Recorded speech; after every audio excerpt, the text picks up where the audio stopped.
जोड़ा नहीं सुने तो नहीं सुने। जब सारी दुनिया को जाके ज्ञान सुनाया तो अपने वाला पांव धो के हमारा पीता है अभी, दादा हमको ज्ञान सुनाओ, हमारे भक्तों से वो ज्ञान सुनेगा, ऐसा बोलता था। जिसको हम ज्ञान सुनाएगा तो हमारा बच्चा उसी से आके ज्ञान सुनेगा। भाई तुमको भाई दादा ने इतना ज्ञान सुनाया, अभी हम तुम्हारे को गुरु समझते हैं, हमको ज्ञान सुनाओ। और सचमुच ऐसे ही हुआ, उसका बेटा, उसकी बेटी, उसकी बहू सब ज्ञान में आई। दादा बोलता है जब भी हमने चिंता छोड़ी, इच्छा छोड़ी, अपने वाले को हाथ जोड़ा, नहीं सुने तो नहीं सुने। जब सारी दुनिया को जाके ज्ञान सुनाया तो अपने वाला पांव धो के हमारा पीता है अभी, दादा हमको ज्ञान सुनाओ, हमारे भक्तों से वो ज्ञान सुनेगा, ऐसा बोलता था। जिसको हम ज्ञान सुनाएगा तो हमारा बच्चा उसी से आके ज्ञान सुनेगा।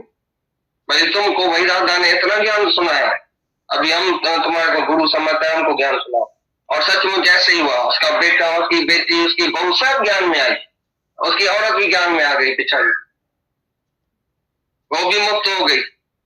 रोज कहला के बेटी हमारे पास आओ ज्ञान सुनाओ। बीमार हो गई, बीमारी में रोज हमारे सत्संगी लोग उधर जाते थे, उसको ज्ञान सुनाते। और पिछाड़ी को दादा ने बैठ के ज्ञान सुनाया, वो सुन के पिछाड़ी को बोला मेरे को कृष्ण भगवान का दर्शन हुआ। अरे मैं तो कृष्ण भगवान के उसमें बैठी हूँ, आरती किया, ऐसा आरती किया दादा को। दादा आप नानक है, आप कृष्ण है। पिछाड़ी को शरीर छोड़ने के टाइम दादा को बोला आप ऐसा बोला, आप गुरु नानक है, आप कृष्ण है, ऐसा करके सामने देखा। तो दादा ने देखा जब हमने इच्छा छोड़ी तो सारी दुनिया के झुकी, घर वाला भी आके झुका। जब हमको ऐसा चाहना थी कि घर वाला सुधरे तो कोई नहीं सुधरता था। ज्ञान का कदर पिछाड़ी को पड़ता है, घर वालों को, क्योंकि घर वाला किसको नहीं समझता कि ये कोई भगवान भी हो सकता है। ये तो मेरा बाप है, औरत बोलेंगे ये मेरा मर्द है, ये कैसे भगवान होएगा। और उसका स्वार्थ नहीं पूरा होएगा तो वो दुखी होएगा और भी। तो पहले सब दुखी हुआ, मुंह निकाला, पीछे निर्मोही बन गया, पीछे आके पहचाने। दुख में जल जाता है, मर जाता है, किसको कोई बीमारी नहीं होती है। वैसे भी किसको फांसी पर चढ़ाया जाता है, किसको कैसा। ऐसे भी शरीर के ऊपर प्राण बुद्ध अनुसार दुख आएगा कि नहीं। क्राइस्ट की भी एक ड्रामा ही था, ऐसा ही ड्रामा था, ऐसी प्राण बुद्धि। लेकिन क्राइस्ट को हमेशा के लिए ऐसा मौत दिया, हमेशा के लिए। दादा बोलता है जब भी हमने चिंता छोड़ी, इच्छा छोड़ी, अपने वाले को हाथ जोड़ा, नहीं सुने तो नहीं सुने। जब सारी दुनिया को जाके ज्ञान सुनाया तो अपने वाला पांव धो के हमारा पीता है अभी, दादा हमको ज्ञान सुनाओ, हमारे भक्तों से वो ज्ञान सुनेगा, ऐसा बोलता था। जिसको हम ज्ञान सुनाएगा तो हमारा बच्चा उसी से आके ज्ञान सुनेगा। भाई तुमको भाई दादा ने इतना ज्ञान सुनाया, अभी हम तुम्हारे को गुरु समझते हैं, हमको ज्ञान सुनाओ। और सचमुच ऐसे ही हुआ, उसका बेटा, उसकी बेटी, उसकी बहू सब ज्ञान में आई, उसकी औरत भी ज्ञान में आ गई पिछाड़ी, वो भी मुक्त हो गई। रोज कहला के बेटी हमारे पास आओ ज्ञान सुनाओ। बीमार हो गई, बीमारी में रोज हमारे सत्संगी लोग उधर जाते थे, उसको ज्ञान सुनाते। और पिछाड़ी को दादा ने बैठ के ज्ञान सुनाया, वो सुन के पिछाड़ी को बोला मेरे को कृष्ण भगवान का दर्शन हुआ। अरे मैं तो कृष्ण भगवान के उसमें बैठी हूँ, आरती किया, ऐसा आरती किया दादा को। दादा आप नानक है, आप कृष्ण है। पिछाड़ी को शरीर छोड़ने के टाइम दादा को बोला आप ऐसा बोला, आप गुरु नानक है, आप कृष्ण है, ऐसा करके सामने देखा। तो दादा ने देखा जब हमने इच्छा छोड़ी तो सारी दुनिया के झुकी, घर वाला भी आके झुका। जब हमको ऐसा चाहना थी कि घर वाला सुधरे तो कोई नहीं सुधरता था। ज्ञान का कदर पिछाड़ी को पड़ता है, घर वालों को, क्योंकि घर वाला किसको नहीं समझता कि ये कोई भगवान भी हो सकता है। ये तो मेरा बाप है, औरत बोलेंगे ये मेरा मर्द है, ये कैसे भगवान होएगा। और उसका स्वार्थ नहीं पूरा होएगा तो वो दुखी होएगा और भी। तो पहले सब दुखी हुआ, मुंह निकाला, पीछे निर्मोही बन गया, पीछे आके पहचाने। दुख में जल जाता है, मर जाता है, किसको कोई बीमारी नहीं होती है। वैसे भी किसको फांसी पर चढ़ाया जाता है, किसको कैसा। ऐसे भी शरीर के ऊपर प्राण बुद्ध अनुसार दुख आएगा कि नहीं। क्राइस्ट की भी एक ड्रामा ही था, ऐसा ही ड्रामा था, ऐसी प्राण बुद्धि। लेकिन क्राइस्ट को हमेशा के लिए ऐसा मौत दिया, हमेशा के लिए अमर कर दिया। आज भी क्राइस्ट है ना, देखो ऐसा उसको मौत दिया जो सारी दुनिया उसको अभी अभी पूजती है। अगर ऐसा क्रूसीफाई नहीं किया जाता था ना, और क्राइस्ट की स्थिति उसी टाइम देखने की जैसी थी ना, वो लटक भी रहा था, बोलता था मैं ब्रह्म हूँ, मैं आत्मा हूँ, और भगवान ने सबको जो है वो माफी दे देना, किसी ने भी मेरे को दुख नहीं दिया है, कोई भी नहीं है दुख देने वाला मेरे को। उसने समझा ऐसा होएगा ही, ऐसा होता ही है।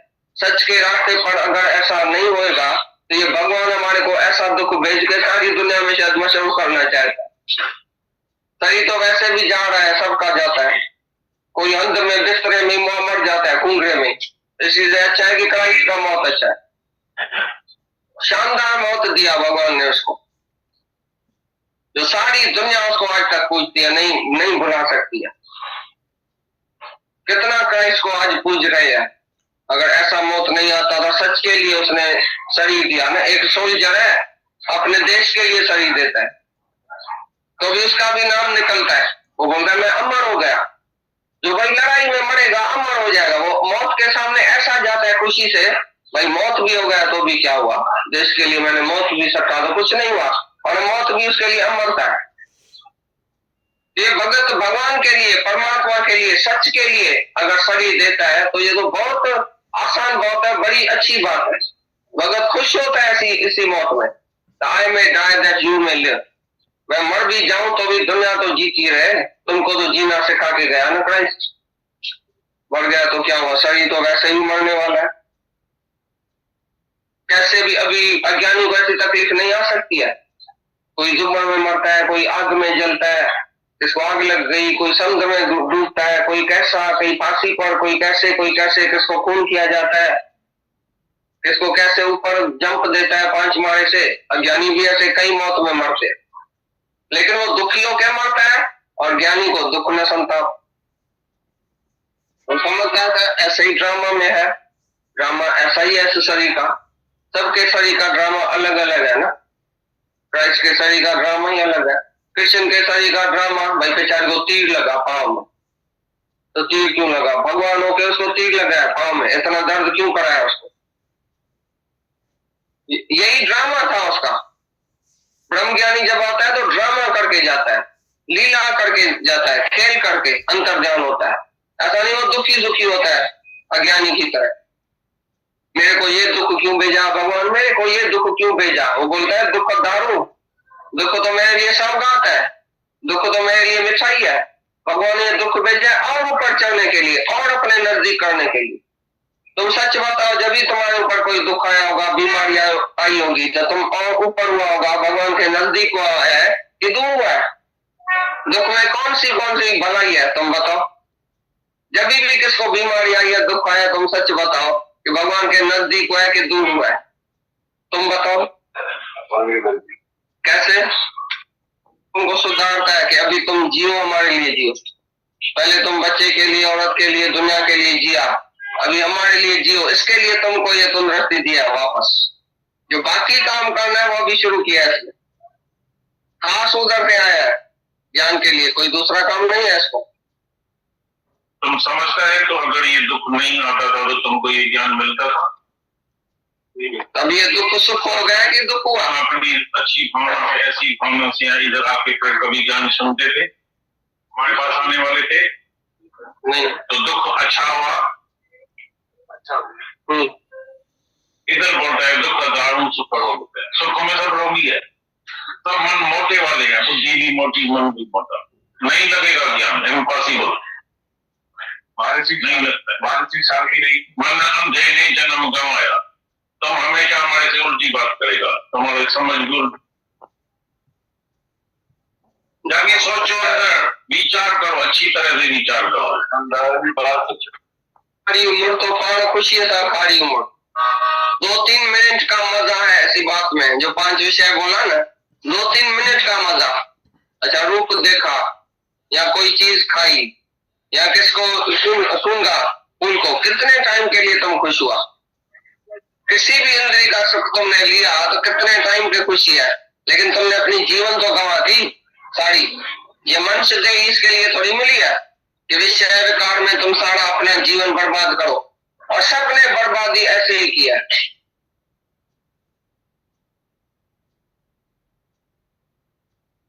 किसी ने भी मेरे को दुख नहीं दिया है, कोई भी नहीं है दुख देने वाला मेरे को। उसने समझा ऐसा होएगा ही, ऐसा होता ही है। सच के रास्ते पर अगर ऐसा नहीं होएगा तो ये भगवान हमारे को ऐसा दुख भेज के सारी दुनिया में शायद मशहूर करना चाहता है। शरीर तो वैसे भी जा रहा है, सबका जाता है। कोई अंध में बिस्तरे में मर जाता है, कुंगरे में। इसलिए अच्छा है कि क्राइस्ट का मौत अच्छा है। शानदार मौत दिया भगवान ने उसको, जो सारी दुनिया उसको आज तक पूजती है, नहीं भुला सकती है। कितना क्राइस्ट को आज पूज रहे हैं।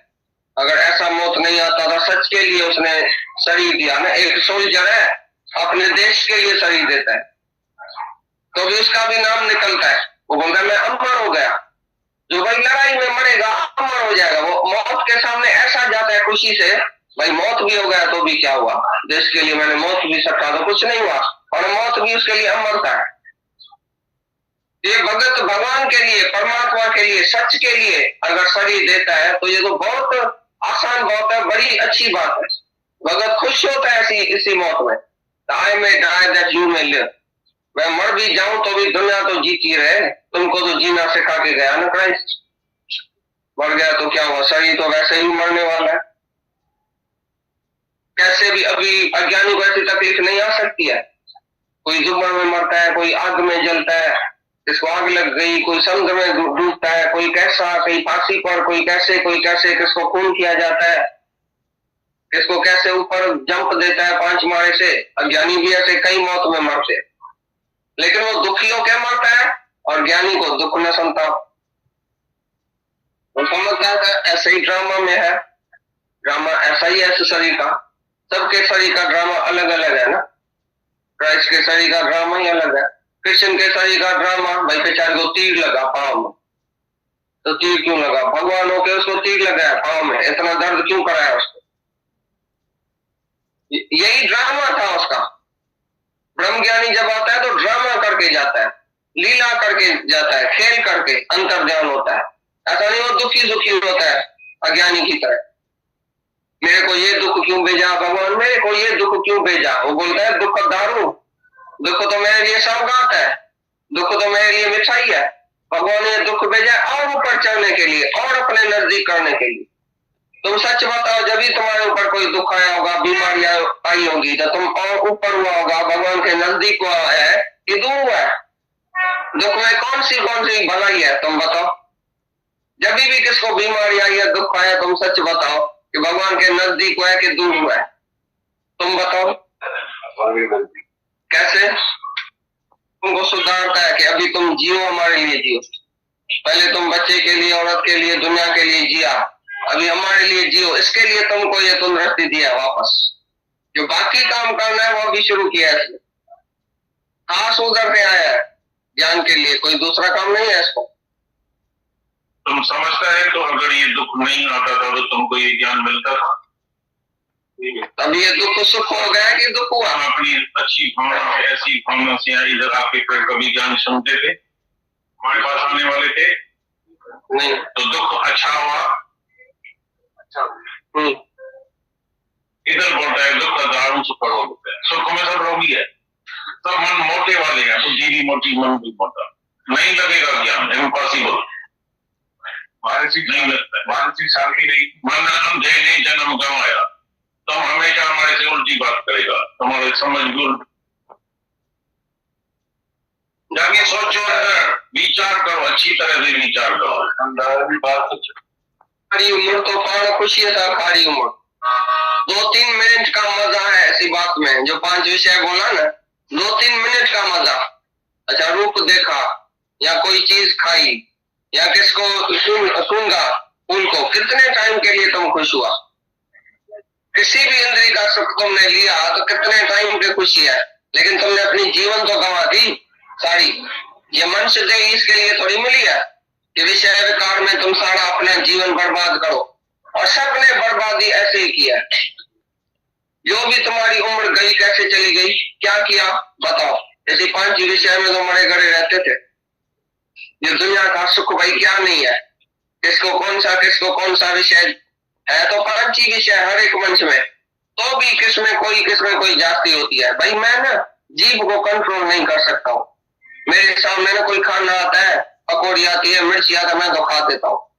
ये जीभ की इंद्री इतनी तो जबरदस्त है जो बोलता है जिसने अपनी जुबान को कंट्रोल नहीं किया वो ब्रह्मचर्य में नहीं रह सकता। माना सभी इंद्रियों का रस जो है वो छोड़ना पड़ेगा। ये बाहर का रस जो है, जहां जहां तुमको बाहर रस देखने में आता है, दुनिया में रस देखने में आता है, ये इंद्रियां बाहर दौड़ती है, उसको अंतर्मुख करो। जहां जहां ये इंद्री जाए, जहां जहां देखे ये बहुत अच्छा है, इसका रूप बहुत अच्छा है, ये रंग बहुत अच्छा है, ये पदार्थ बहुत अच्छा है, ये आदमी बहुत अच्छा है, तो तुम उसी को उधर ही देखो, मन को बताओ ये तो भगवान है, ये तो आत्मा है। आत्मा से अच्छा कौन है? आत्मा तो मैं ही हूँ, मेरे से अच्छा कुछ नहीं है। वो गैर मोहित किसी के ऊपर नहीं होता। आशिक होकर और पर तकलीफ उठाएं क्या जरूर। जितना तुम बाहर है, किसी के ऊपर आशिक हुआ है तो तुमने तकलीफ ही उठाई है। मर्द औरत के ऊपर आशिक होता है, औरत मर्द के ऊपर आशिक होता है, वो उसको मोह करता है, वो उसको मोह करता है, दोनों मरते हैं एक दूसरे के मोह। और अंतकाल में भी स्त्री समर के मरेगा तो वैसा जून में जाएगा। अंतकाल बेटा समझेगा, अंतकाल किसी भी बात में विषय में जाएगा तो जन्म और मरण के चक्कर में जाएगा, नरक में जाएगा। इसलिए बोलता है ये 5 विषय को पहले विश्व समान तज। विश्व समझो तो बिल्कुल समझो ये जहर है। किसी भी बात में तुम मजा बाहर से लेता है तो समझो जहर पिया। एक भी इंद्री तुम्हारी बाहर से मजा लेती है तो अंदर की बत्ती तुम्हारी बुझ गई, आत्मा की बत्ती अंदर बुझ गई। अंदर जो है वो मसाला बन जाएगा अगर बाहर तुम जाएगा सुख लेने के लिए। जैसे जैसे तुम बाहर जाएगा तैसे तैसे भगवान से दूर होता जाओगे। वापस अपने घर में आ जाओ। अभी जहां जहां मन की वृत्ति बाहर जाती है उधर उधर से हटा के फिर अपनी आत्मा के पास आओ कि मैं आत्मा हूं, मैं सब सुख का कारण मैं ही हूं, मैं सुख का स्वरूप हूं। सुख का स्वरूप होए के सुख को ढूंढे। कितना तुम बेवकूफ है। सुख स्वरूप तुम है, आनंद स्वरूप तुम है, आनंद को बाहर ढूंढता। मेरे को इधर से मजा आता है, मेरे को इधर से मजा आता है। भाई दुनिया में से थोड़ा तो मजा है, थोड़े टाइम के लिए तो मजा है, हाजुर सुख तो है, सुख तो है, लेकिन 2 मिनट के बाद दुख आ जाएगा। कभी सुख है कभी दुख है, 1 मिनट में सुख है 1 मिनट में दुख है। वो सुख जो है वो अनित्य है, नित्य नहीं है, नित्य सुख नहीं है, हमेशा के लिए नहीं है। जो तुम थोड़ा थोड़ा बाहर सुख के लिए जाता है तो एक फोटे में आता है कि सांप के मुंह में मेढक है। मेढक मच्छर की आशा करता है। सांप के मुंह में मेढक पड़ा है और मेढक का मुंह खुला पड़ा है और मच्छर ऐसा सा देख के आशा करता है कि मच्छर मैं जपूं और खाऊं, और पड़ा है सांप के मुंह। ये मनुष्य की हालत है, पड़ा है मौत के मुंह में। बीमारी, बुढ़ापा, मौत, दुख तो सामने है ही है, तो भी मच्छर की आशा करता है ये सुख भोगूं। बीमारी में मुंह पड़ा है तो मैं उठूंगा ना, पीछे सिनेमा में जाऊंगा, उठूंगा ना, पीछे ऐसा करूंगा, उठ के फिर दुकान में जाऊंगा। भगवान मेरे को उठाओ तो मैं दुकान में जाऊं, मैं अकेला हो गया हूं। भगवान मेरे को उठाओ तो मैं सिनेमा देखने जाऊं, मैं अकेला हो गया। बीमारी में आदमी मनुष्य दुखी क्यों होता है? न तो बीमारी तो बहुत अच्छी है, बिस्तरे पर सो के भगवान का भगत बहुत बोल गया, सारी दुनिया से छूट गया, कोई काम तो नहीं करना पड़ेगा। तुम ठीक ठाक है तो घर वाले ऐसे ऐसे बोलते हैं ये करो ये करो ये करो। जब ये बीमार होगा तो सब छोड़ के जाएगा। भाई बाबा बीमार है, मम्मी बीमार है, इसको छोड़ो, अभी हम आप ही रंधन करते हैं, आप ही किचन संभालते हैं, आप ही घर संभालते हैं, आप ही दुकान संभालते हैं, तो बीमारी तो बड़ी अच्छी है ना, सौगात है। बीमारी में तुम जब बिस्तरे पर सोएगा तो तुम्हारा अभ्यास चालू होना चाहिए, भगवान से सीधी लिंक लगनी चाहिए बीमारी में, क्योंकि दूसरा कोई काम नहीं। अभी ठीक ठाक है तो इधर धक्का खाएगा, उधर धक्का खाएगा, ठीक ठाक है तो इधर उधर जाएगा, बाहर मुख होएगा, कुछ शौक भी होएगा, खाने का, पीने का, भोगने का, सोने का, घूमने का शौक होएगा, इच्छा होएगी। बीमारी में सब इच्छाएं खत्म। अभी मेरे को टाइम है 24 ही घंटा भगवान का जप करने का, भगवान से प्यार करने का टाइम ही तब मिलेगा जब तुम सीधा सोएगा। अरे बीमार नहीं भी हो ना तो भी सो के दिखाओ, झूठ मूठ के भी बीमार होके दिखाओ, घर वालों पीछे बैठ के भगवान से बातें करो, सफेद चादर पहन के सो जाओ, आज मेरे को पेट में दर्द है, तो भगवान से जाके बातें करो, झूठ बोल के भी सो जाओ तो अच्छा है। तो 5 विषय तो तुमको नहीं आएगी बीमारी में कम से कम। तो जो भी 5 विषय है, बीमारी में आदमी दुखी क्यों होता है? क्योंकि उसकी वासना बाहर बाहर है। कोई माई जाके डिलीवरी करती है जब भी अस्पताल में, तो 10 दिन उधर सोना पड़ता है उसको। माई क्या बोलती है? 5 दिन में नर्स को बोलती है मेरे को घर में जाने दियो। भाई क्यों? मेरा बच्चा क्या करेगा, मेरा मर्द कैसे करेगा? उसको मैं पका के दूंगी, उसको मैं खिला के दूंगी, वो बच्चे को संभाल तो करूंगी, और बैठी तो होंगी घर में, इधर अस्पताल से मेरे को छोड़ो। और अस्पताल में इतनी रेस्ट है, इतना शांति है, मसा मजा तुम दुनिया के झंझट से आके इधर सोई है, तो मरो तो सही ना, 10 दिन तो मरो, 10 दिन तो भगवान का कोई भजन करो। 10 दिन के अंदर ही बोले नर्स डॉक्टर हमको कब भी छुट्टी देगी, हम जल्दी घर से आए। जल्दी घर क्या करने गए? और उसको बोलो और भी बेड दियो, मैं इधर ही सोया पड़ा हूँ। काय के लिए घर जाता है? क्या जाके करेगा घर में? तुमको सोना आता ही नहीं है, एकांत पसंद नहीं है, तुमको झमेला चाहिए सारा दिन। मैं ठीक हो जाऊं तो जल्दी जल्दी भागूं और दौड़ूं। एक टीबी का पेशेंट था, अस्पताल में पड़ा था महीने, तो सब आदमी उसके पास जो शाहूकार थे उसके पास जाते थे। भाई टीबी पेशेंट्स को मैं बहुत ये दे के आता हूँ, फ्रूट ये वो जो चीज है उसको खाने के लिए। तो हमारे गुरु ने उससे पूछा, तो वो जो जब भी टीबी का पेशेंट ठीक होएगा तुम्हारे फ्रूट खाने से या खाना खाने से, पीछे क्या करेगा? जाके नौकरी पर लगेगा, बच्चे को संभालेगा, औरत के पास जाके बैठेगा। तो बोला इसी से अच्छा है वो टीबी पेशेंट ही रहे तो अच्छा। पहले जब टीबी पेशेंट के पास तुम जाओ और जाके फ्रूट खिला दो, पहले पूछना तुमको फ्रूट तो खिलाता हूँ, तुम ठीक होके मैं दुआ भी करता हूँ तुम ठीक हो जाएगा, पीछे क्या करेगा? पहले उनसे पूछ क्या। अगर वो बोले मैं ये जीवन भगवान को दूंगा तो उसको फ्रूट खिलाना, नहीं तो उसका फ्रूट चोरी करके आओ, नहीं खिलाओ तो अच्छा है। अगर वापस वो जाके औरत के साथ बैठेगा और बच्चा 2-4 और पैदा करेगा,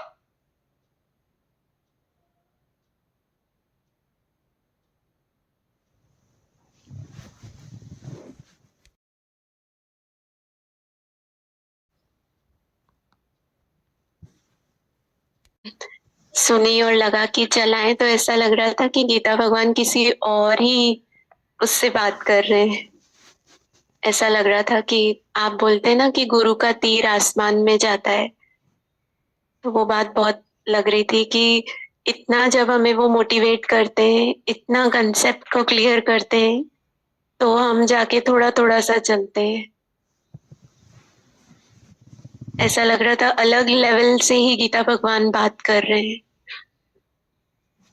और दीदी ये भी बहुत लग रहा था कि जैसे बहुत सुबह अच्छा लग रहा था और लगा कि आज यही सुनना चाहिए कि कल जब हम किसी से मिलने गए दीदी, तो उनकी जब बीमारी देखी और ऐसे लग रहा था लाचारी लग रही थी बीमारी बहुत, एक बेड पे और एक मतलब बड़ी एज, फिर लाचारी, तो एक थोड़ा सा अंदर में ना जैसे सुस्त हो रहा था कि ये कैसा जीवन है, ऐसा आ रहा था बार बार। तो ऐसा लग रहा था कि उसका पूरा जवाब गीता भगवान दे रहे थे कि आज तुम इतनी लिंक लगाओ भगवान से। जैसे इसमें बहुत अच्छी लाइन बोल रहे थे कि तुम बीमार होके पड़ेगा तो तुमको डायरेक्ट लिंक लगनी चाहिए और तुम बातें करो भगवान से। तो ऐसा लग रहा था ये कोई इम्पॉसिबल बातें नहीं है। दूसरे एग्जाम्पल हमारे सामने ही है कि जो सारा दिन घर में रह के बीमारी में ऐसे ही तो रहते हैं सब, तभी इतने ग्लो भी रहता है। तो कहीं वो कल लाचारी देख के एक सुस्त भी हो रहा था और फिर कहीं दूसरे आदर्श देख के एक मोटिवेशन भी मिल रहा था कि सब एक जैसा नहीं होता है, हमारे पास ऑप्शन है, डरने वाली बात नहीं है। ऐसा उस पे ही लग रहा था कि गीता भगवान पूरा जवाब दे रहे हैं आज कि तुम आज एक प्रैक्टिस भी करो, बीमार होके देख भी लो कि तुम्हारा मन कहाँ है और उसको सॉल्व कर लो। तो ऐसा लग रहा था वाणी बहुत अंदर ही अंदर सॉल्व कर रही थी, स्ट्रेंथ दे रही थी, बहुत ज्यादा स्ट्रेंथ दे रही थी। टफ भी नहीं लग रही थी दीदी, और ऐसा भी नहीं लग रहा था कि आत्मा इतना मुश्किल या इतना गीता भगवान टफ विषय बोल रहे हैं। ये अष्टावक्र गीता में से है दीदी, 3rd पार्ट था अष्टावक्र गीता का। तो ऐसा लग रहा था इजी इसलिए है दीदी क्योंकि आदर्श है सामने। चाहे फर्स्ट पॉइंट दादा भगवान की बोली तो भी लग रहा था आदर्श है, और हमारे सामने संगत के भी आदर्श है और गुरु के तो बहुत बड़े आदर्श हैं। कई बार दीदी हम गुरु का आदर्श देख के भी ऐसा सोचते हैं कि वो तो गुरु ही कर सकता है, हमारे लिए नहीं है। पर फिर गुरु ने हमें वैसे ही संगत के भी आदर्श दिखा दिए कि सब कर सकते हैं। बहुत शुक्राने लग रहे थे। कल आप बोल रहे थे ना कि शुक्राने की वाणी अंदर जा रही है, वचन अंदर काम कर रहे हैं, तो इसके बहुत शुक्राने हैं। तो वो बात लग रही थी। बहुत बहुत बहुत सारे थैंक्स।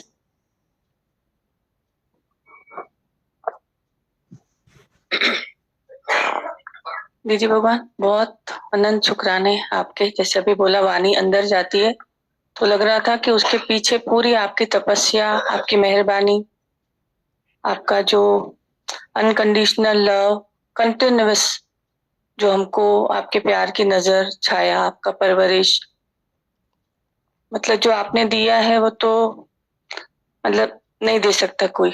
मतलब एक मिसाल है ये अपने आप में कि जो आप हमको दे रहे, और जो ऐसा लग रहा था कि विश्वास हमको गुरु में वाणी चल रही थी। तो गीता भगवान हमें ये नहीं कह रहे थे कि जीवन में हमारे दुख आए, वो तो हमें हमेशा सब अच्छा ही देखना चाहते हैं, हमारा हमको अपना प्रेजेंस में रखते हैं। पर चूंकि द्वंद्व जोड़ों से जगत बना हुआ है, सुख है तो दुख है,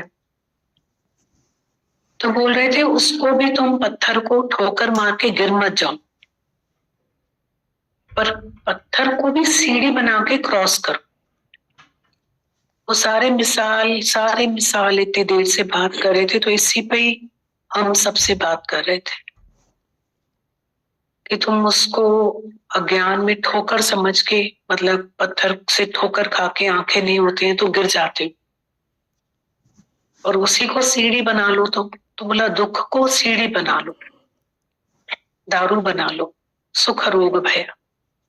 तो माता भगवान भी दावे के साथ कहते हैं अगर जगत से चोट खाई ना होती तो प्रभु तेरी याद आई भी ना होती। ऐसे हम आज सब हम यहाँ आके बैठे हुए हैं, जरूर कोई मिर्ची है तभी मिठाई के पास आके बैठे हैं। तो मिर्ची क्या है? हमारा अज्ञान। When ego gone, all troubles gone.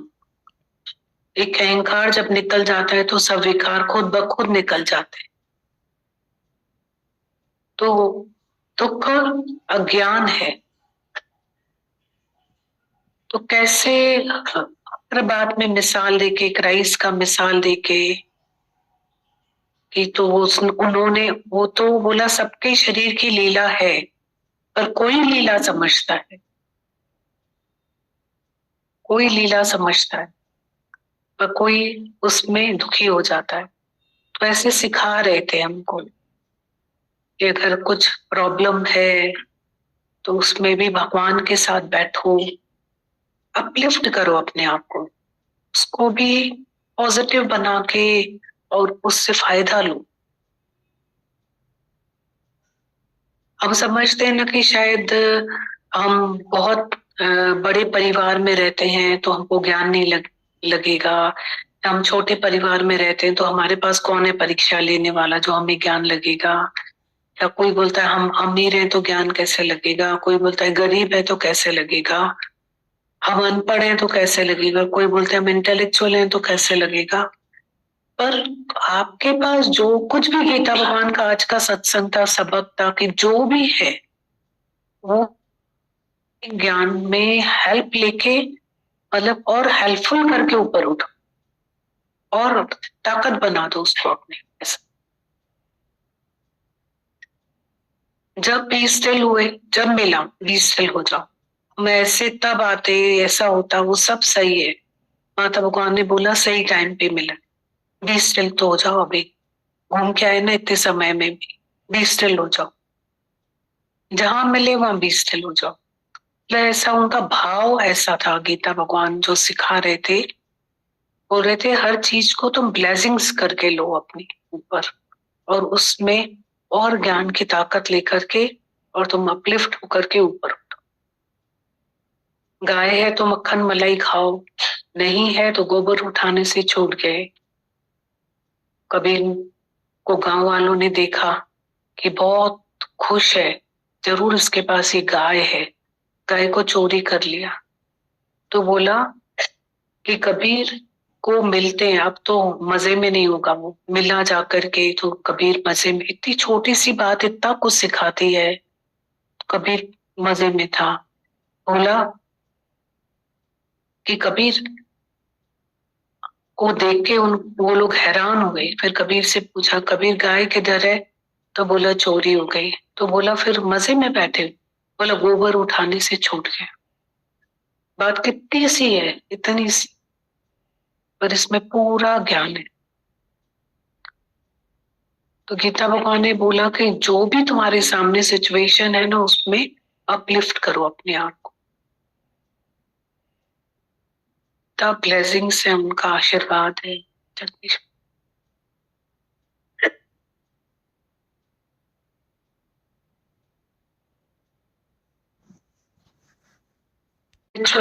रास्ते पे अभी ऐसा ही फील हो रहा था कि आज एक बच्चे सुस्त होके सो जाए पूरा पूरा दिन, तो इमोरल रास्ता हुआ वो। तो बस सब पेरेंट्स बच्चों को कहते हैं कि जाओ काम करो, जाओ काम करो। मैंने देखा बच्चों ने दुकान खोली, उसमें उनको फुर्सत ही नहीं है। इतने खुश, इतने हैप्पी होके आके मिलते हैं कि अरे हमारे को तो टाइम ही नहीं है, टाइम ही नहीं है, टाइम ही नहीं, खाना खाने का टाइम नहीं है हमको। इतने खुश। तो मैं बच्चे से कल मिल रही थी, वो इतना बच्चा खुश था। तो मुझे ये फील हो रहा था कि मर्यादा, ये तो मॉरलिटी हो गई ना। तो मॉरलिटी में कितनी खुशी मना रहे, कितनी खुशी है मॉरल से मॉरल में। हम मॉरल से स्पिरिचुअल में आएंगे तो कितनी खुशी होगी, हमारे पास आनंद होगा, शांति होगी। और हम पहले इमोरल से मॉरल में आए, जो भी हमारे फर्ज धर्म है उसको हम बखूबी करें, और फिर उसमें भी निष्कामता डाल के हम स्पिरिचुअलिटी में, उसका त्याग नहीं करना है। कर्म को छोड़ता है गिरता है, कर्म को करता है चढ़ता है, कर्म को करते हुए चढ़ना है। हम गलत ज्ञान सुन लेते हैं, हम कर्म से भागने लग जाते। बोला कर्म के त्याग की जल्दी मत करो। मतलब बहुत गुरु हमें समझ देता है। मॉरलिटी में भी इतनी खुशी है। उन बच्चों को देख रही थी कि सुबह से रात तक एक पैर पे खड़े होके भी इतने हैप्पी। एक सोने वाला बच्चा तो खुश होके कभी नहीं बताता मैं बहुत खुश हूं, मैं बहुत खुश हूं, मैं बहुत सो के आया। वो तो नहीं बताता है कभी भी। उसको अंदर में रिग्रेट होता होगा कि मैं उठ नहीं पाया, उठता नहीं। पर एक करने वाला बच्चा तो उससे भी ऊपर है स्पिरिचुअलिटी।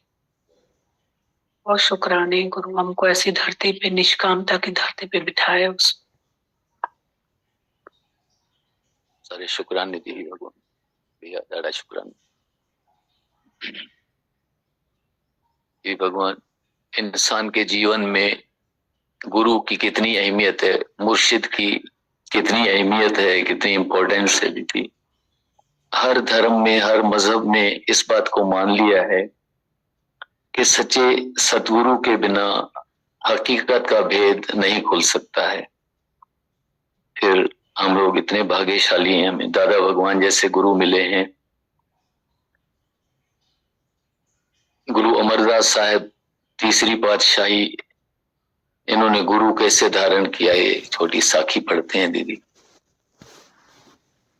आप उस समय गुरु गति पर विराजमान नहीं थे। गुरु अमरदास साहब जी माता के उपासक थे, हर साल गंगा स्नान करने जाते थे। आप 22 बार गंगा स्नान करने के लिए गए। एक बार जब आप गंगा दर्शन करने के लिए जा रहे थे तो रास्ते में एक आपको ब्रह्मचारी मिला, वो भी गंगा स्नान करने के लिए जा रहा था। उसने आपसे पूछा कि कहाँ जा रहे हो? कहने लगे कि गंगा स्नान करने जा रहा हूं। दोनों इकट्ठे चल पड़े। दोनों ने इकट्ठे रोटी खाई, बातें करते करते गंगा जी पहुंच गए, स्नान किया और वापस रवाना हो गए। पहले अमरदास साहब जी का घर आया, क्योंकि ब्रह्मचारी की मंजिल अभी और आगे दूर थी, तो पहले अमरदास जी का घर आया। ये दोनों साथ रहे थे और इनमें बातचीत करते करते आपस में प्रेम प्यार बन गया था। दोनों एक दूसरे को आदर के साथ देखते थे। अमरदास साहब जी ब्रह्मचारी को अपने घर ले गए, भोजन करवाया। जब रात को सोने लगे तो ब्रह्मचारी ने पूछा, भाई अमरदास जी, आपको गुरु से नाम लिए हुए कितना समय हो गया है? तो अमरदास साहब जी ने जवाब दिया, मेरा तो कोई गुरु नहीं है, मैंने तो कोई गुरु नहीं किया है। यह सुनकर वो ब्रह्मचारी हैरान और परेशान हो गया। क्या वाकई आपका कोई गुरु नहीं है? आप निगुरे हैं? राम राम राम राम। अफसोस, अगर मुझे पता होता कि आप निगुरे हैं तो मैं कभी आपके साथ रोटी नहीं खाता। मेरा सारा कर्म धर्म नष्ट हो गया। हे गंगा मैया, मुझे क्षमा कर देना, मैंने एक निगुरे के साथ अपना समय बर्बाद कर दिया। ये कहकर वो बड़े दुखी दिल से उसी समय अपना बिस्तरा लेकर चल पड़ा। जब वो चला गया तो अमरदास जी को बहुत अफसोस हुआ। अब दिल में सोचा कि 72 साल की उम्र हो गई है, अभी तक मुझे कोई गुरु नहीं मिला। हे गंगा माई, तू गुरु मिला दे। हे गंगा माई, अब तू ही गुरु मिला दे। हे कालका माता, कोई गुरु मिला दे। इसी चिंता में रात भर नींद नहीं आई। जब सुबह हुई तो उनके कानों में मधुर और मीठी वाणी की धुन गूंजने लगी। ये आवाज बीबी अमरो की थी। बीबी अमरो गुरु अंगद देव जी महाराज जी के सपुत्री थी, जो गुरु अमरदास साहब जी के भाई के बेटे को ब्याही हुई थी। उनके भतीजे से उनका विवाह हुआ था। बीबी अमरो रोज सवेरे उठकर जपजी साहब का पाठ बहुत ही मधुरता से करती थी। अब ज्यों ज्यों वो पढ़ती गई, गुरबाणी अमरदास साहब जी के दिल में उतरती गई। आप प्यार के साथ अंदर जाकर गुरबाणी सुनते रहे। पाठ की समाप्ति पर आपने उनसे पूछा, बेटी ये किसकी वाणी है? उसने कहा, जी ये गुरु नानक साहिब जी की वाणी है, जिनकी गद्दी पर मेरे पिताजी विराजमान हैं। अमरदास साहब जी के दिल में प्यार था, तड़प थी। कहने लगे, मुझे भी वहां ले चलो। बीबी अमरो ने कहा, जी जब तक मुझे पिताजी खुद नहीं बुलाएंगे मैं वहां नहीं जा सकती, ये उनका हुक्म है। अमरदास साहब जी को बहुत ही तड़प थी। उन्होंने कहा, तू मुझे जरूर वहां ले चल, अगर इसमें कुछ पाप लगे तो वो मुझे लग जाए, अगर तेरे पिताजी नाराज हो जाएंगे तो ये मेरी जिम्मेदारी है। आखिर वो उन्हें साथ ले गई। जब गुरु अंगद देव जी महाराज जी के दरबार के नजदीक पहुंची तो बोली कि आप बाहर ठहरे, मैं अंदर जाकर अर्ज करती हूँ। जब अंदर गई तो गुरु अंगद देव जी महाराज अंतर्यामी दातार, उन्होंने कहा, बेटी जिसको साथ में लाई हो उसको अब अंदर भी तो ले आओ। जब अमरदास साहब जी श्री गुरु अंगद देव जी की हजूरी में पेश हुए तो उनके चरणों में गिर पड़े और नाम का भेद पाने के लिए विनती करी। गुरु अंगद देव जी महाराज अमरदास साहब जी के प्रेम की तड़प और उनकी योग्यता का अच्छी तरह से जानते थे, इसलिए गुरु अंगद देव जी ने उन्हें अपना शिष्य स्वीकार कर लिया और समय आने पर उन्हें अपने रंग में रंग कर अपना स्वरूप बना लिया और गुरु गद्दी पर विराजमान कर दिया। गुरु गद्दी पाने से पहले बाबा अमरदास साहब जी ने गुरु अंगद देव जी महाराज की 12 साल तक जो सेवा की है वो एक बहुत बड़ी मिसाल है कि सच्चा गुरु पाने के लिए उन्होंने वृद्ध अवस्था में भी अपने गुरु की तन मन से सेवा की। हम कितने भाग्यशाली हैं, कितने खुशकिस्मत हैं कि बगैर मेहनत के, बगैर मुशक्कत के हमको दादा भगवान मिले हैं, आप मिले हैं दीदी भगवान। गीता भगवान कहते हैं, नकी कढ़ायाऊं बुखू ए उन्यूं, नकी रहायाऊं बन में, खांदे पींदे ऐ पहिरींदे, नाम वसायूं मन। दीदी भगवान, अभी कबीर साहब जी की बात चल रही थी, एक छोटी सी साखी कि उन्होंने भी गुरु कैसे धारण किया, वो भी दीदी। कबीर साहब जी जब जवान हुए तो घर के धंधे भी करते थे और राम भजन भी किया करते थे। एक दिन एक सयाने बुजुर्ग के साथ उनकी मुलाकात हुई। जब उनके साथ ज्ञान चर्चा हुई तो उस बुजुर्ग ने पूछा, कबीरा ये तो बता तेरा गुरु कौन है? कबीर ने जवाब दिया, बुजुर्गो मैंने तो गुरु अभी तक किसी को धारण ही नहीं किया है। बुजुर्ग ने हैरानी से कहा, गुरु धारण नहीं किया? तुम निगुरे हो, ये तुमने बहुत बड़ी भूल की है। गुरु बिना गति नहीं होती है, तुम्हें गुरु धारण करना चाहिए। कबीर साहब ने उत्तर दिया, बहुत अच्छा जी, गुरु की तलाश करता हूं। बुजुर्ग कहां से आया था, कहां चला गया, कबीर को पता ही नहीं चला। शायद बुजुर्ग के भेष में परमात्मा आ गए थे कि कबीर साहब को अब पूर्ण भक्त बनाना है। अब कबीर सोच में पड़ गया कि गुरु किसको धारण करूं, जो गुरु बनने का अधिकारी भी हो।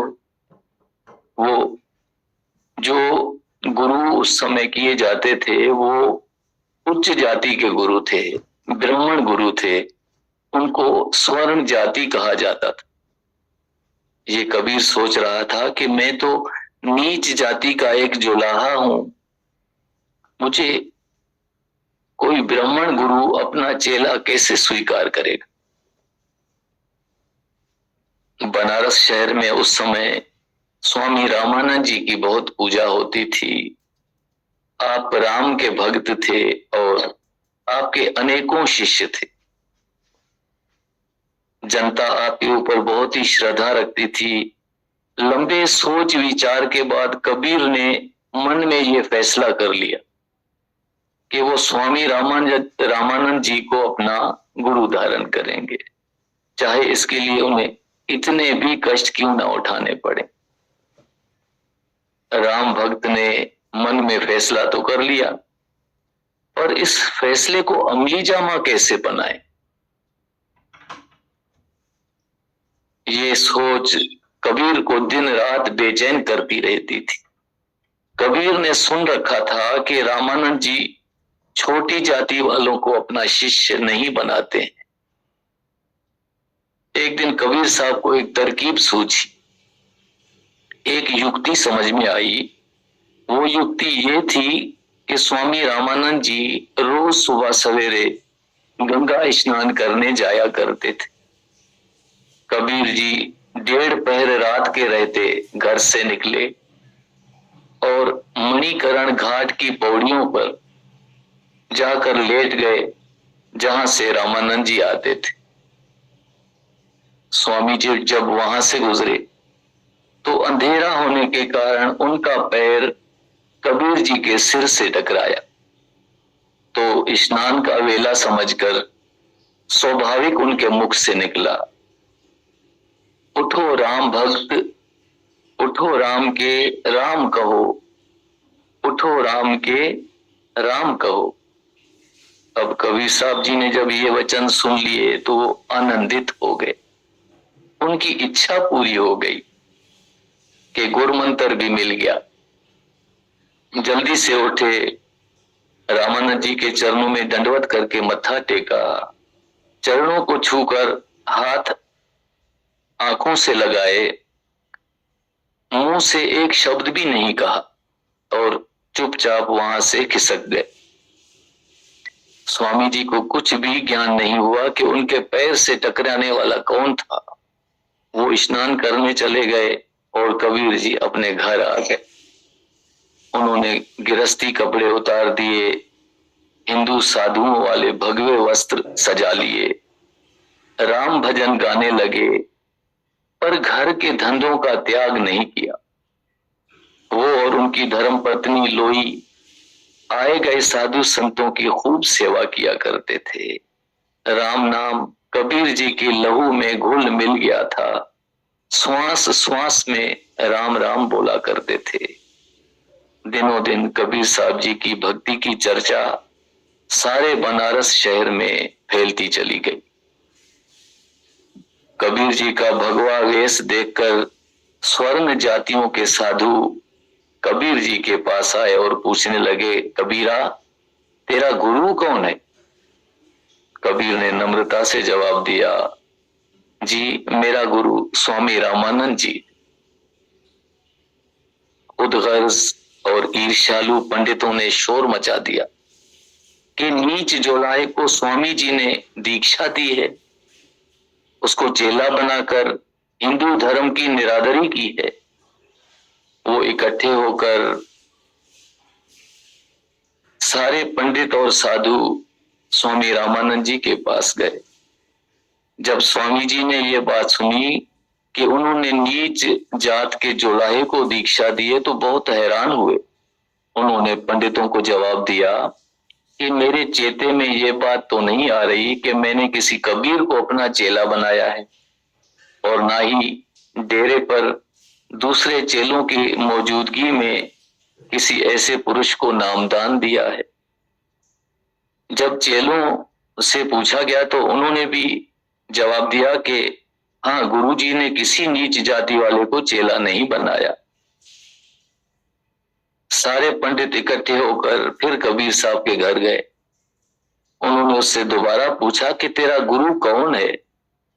कबीर जी ने दिलेरी से, बहादुरी से जवाब दिया, स्वामी रामानंद जी। पंडितों ने कबीर जी को साथ में लिया और स्वामी रामानंद के पास आ गए।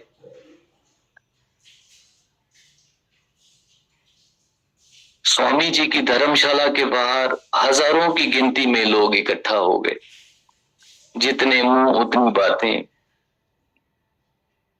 हाथ जोड़कर और सिर झुका के कबीर ने स्वामी जी को प्रणाम किया। स्वामी रामानंद जी ने बड़ी ही सहज वृत्ति से पूछा, कबीरा तेरा गुरु कौन है? स्वामी जी ने पूछा। कबीर ने नम्रता से कहा, हे मेहरों के मालिक, मेरे गुरु आप ही हो, मैं तुम्हारा गुरु हूं। रामानंद जी हैरान हो गए। कबीर साहब ने खुशी के साथ कहा, जी हाँ, बिल्कुल आप हैं, मेरे गुरु आप हैं, स्वामी रामानंद जी गोस्वाई। पंडित साधु लोग ये सुनकर रामानंद जी की तरफ देखने लग गए। रामानंद जी ने कबीर से पूछा कि पर मैंने तो तुमको ना दीक्षा दी है और ना ही चेला बनाया है। फिर कबीर साहब ने पूरी वार्ता जो मणिकरण घाट पर हुई थी वो स्वामी जी को बताई। उसके बाद कबीर जी ने कहा कि मेरे गुरु, मेरे पिता और ये सब लोग अगर मुझे मार भी देंगे, मेरे तन के टुकड़े भी कर देंगे, फिर भी मुझसे राम नाम नहीं छूटेगा। मेरे तन के टुकड़े भी पुकारने लगेंगे, राम राम राम राम। और गुरु रामानंद जी, श्री रामानंद जी ऐसा पुकारते रहेंगे। स्वामी रामानंद जी चुप हो गए।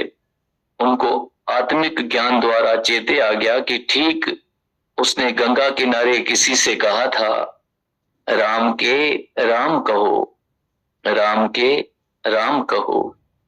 स्वामी जी ने पंडितों और साधुओं की तरफ देखकर उनसे कहा कि भक्तों, कबीर मेरा चेला है, और मेरा चेला ही नहीं, ये तो मुझसे भी आगे निकल गया है और राम का बहुत बड़ा भक्त बन गया है। हरि सिमरन करने वाला कोई भी हो वो अच्छा होता है, नीच जाति का नहीं रहता, वो तो राम का रूप हो जाता है, उससे घृणा नहीं करनी चाहिए।